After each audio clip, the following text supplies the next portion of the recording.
Olá, amigos. Nós precisamos falar sobre a educação infantil.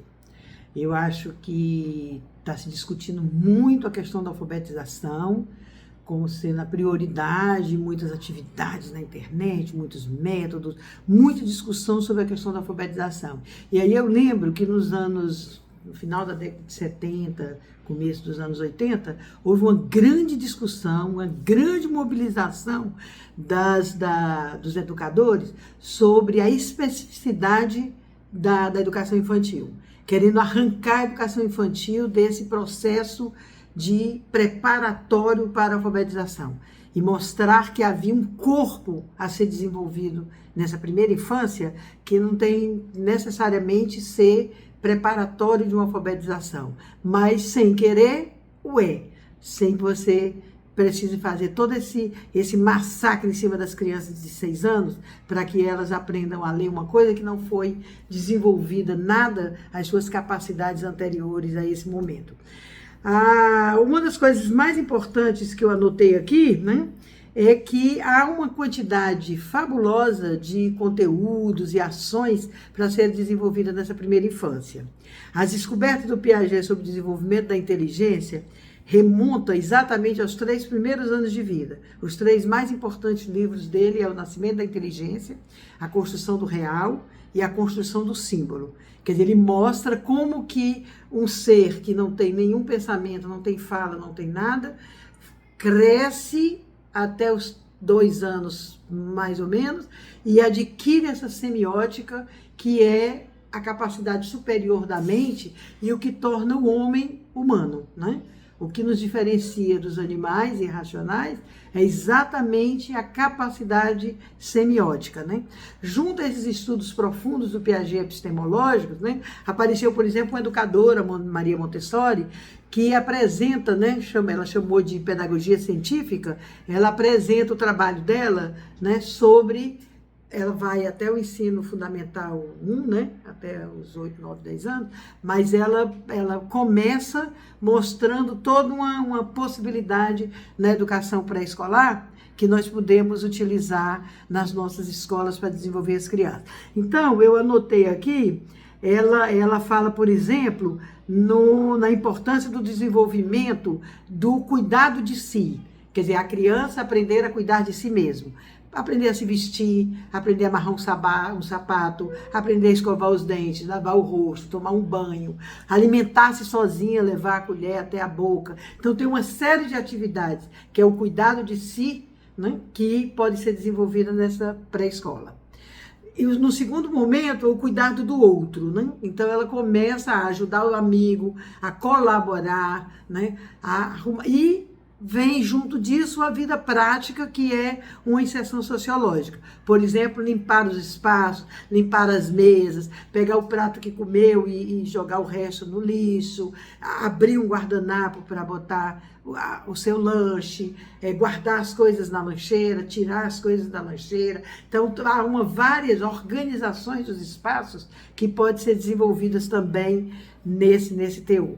Ela fala também da vida prática quanto a aquisições de habilidades, como, por exemplo, costurar, né? Fazer um bordado, uma tapeçaria, né? Você pegar um EVA e fazer furos e a criança passar, né? Então tem muitos jogos, brinquedos, né, de costura para criança, né? Ela fala, né? Aí nós vamos dar agora, né, arrumar os brinquedos, tudo isso faz parte dessa vida sociológica que Montessori chamou de vida prática. Agora nós vamos dar um salto fabuloso para o pensamento do Piaget, e no pensamento do Piaget, o que nós desenvolvemos no método psicogenético, que é principalmente a matemática, né? E aí nós vamos trabalhar toda a noção de topologia, toda a geometria das formas, as classes nas cores e as funções dos objetos, para que eles servem, né? A criança pegar uma fralda, para que serve? Um copo, para que serve?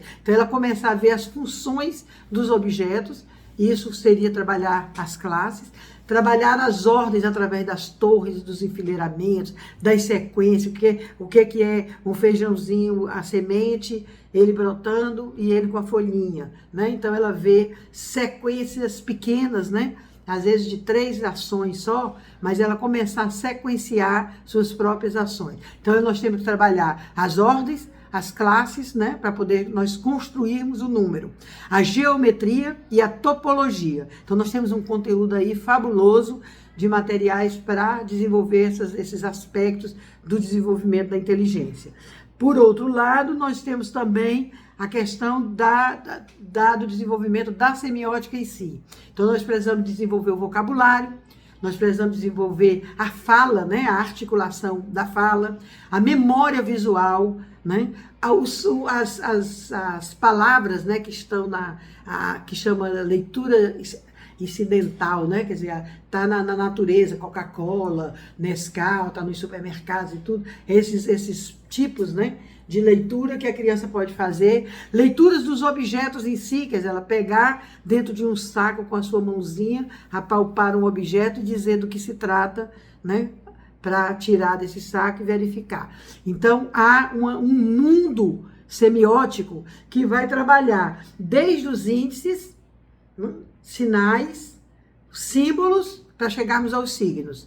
Quando chega aos signos, ela é capaz de ler 200 palavras, né? Assim, por fichas, né? Você bota caminhão, panela, boneca, qualquer palavra escrito em umas fichinhas e vai mostrando, eles são capazes de ler aos montes, de uma forma gestáltica, que a gente chama. Ele olha pelos índices gerais, né, que ele constrói daquela palavra, né? Não tem nada a ver ainda com a alfabetização propriamente dita, mas exercita a capacidade de memória, de decodificar símbolos e decodificar índices, né? Para que um dia ela chegue à decodificação dos signos, né?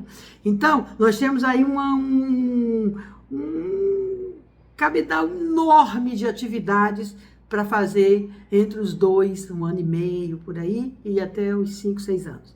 Aí, quando chegamos aos 6 anos, essa criança praticamente se alfabetiza sozinha.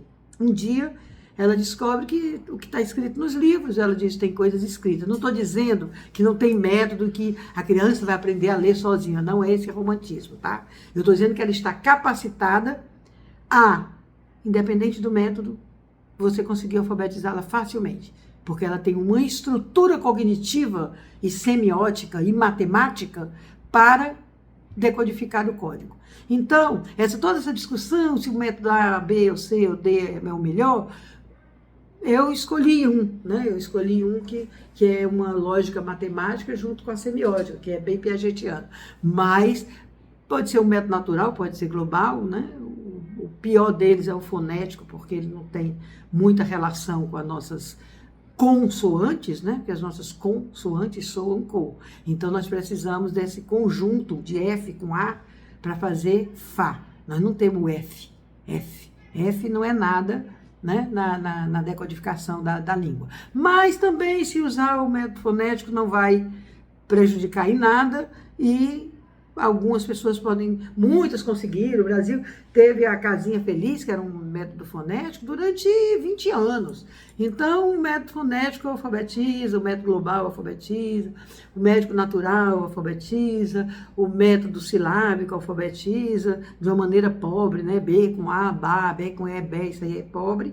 E, por último, né? Você tem uma metodologia que explore, não é a sílaba B com A, Bá, né?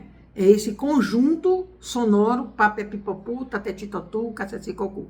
Então, o método vai importar menos e mais é resgatarmos a importância do pré-escolar, da educação infantil. O que é que nós temos? Programas complexos, nós temos muitas atividades, nós temos muita coisa para fazer com essa criança pequenina, para que ela um dia chegue com exuberância a decodificar e a gostar de ler e a ser um leitor e ampliar o seu mundo agora mais distante, porque ela vai poder viajar não só com as coisas que estão concretas em volta dela, mas através dos livros, né, e da sua imaginação. Muito obrigada.